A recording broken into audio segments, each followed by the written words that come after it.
กินตัวนี้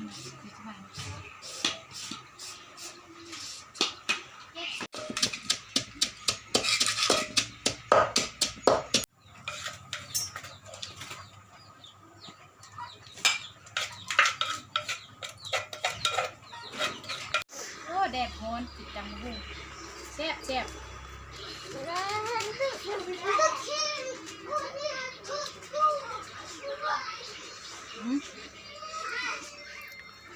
แซ่บไร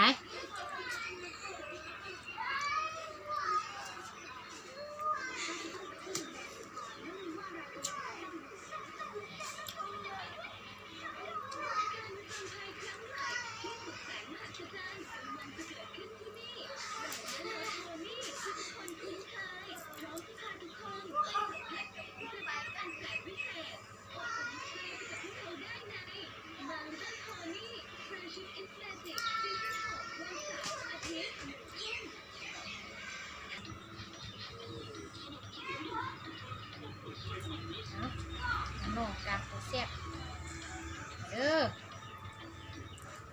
น้องติดตามส้มหุ่งแบบนอน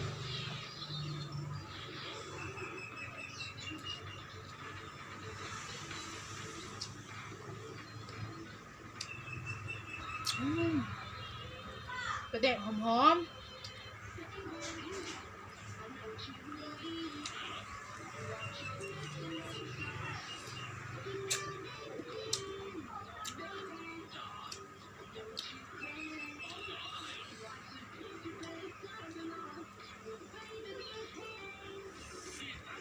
คุยประเด็กอันนี้เสีย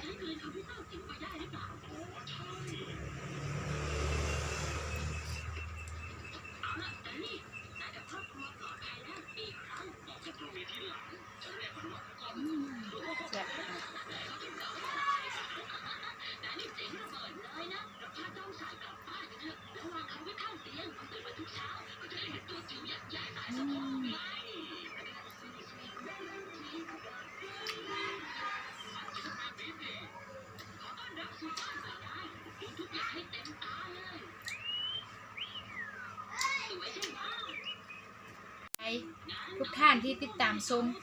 ในการติดตามส้มมะฮุ่งในมื้อนี้เนาะ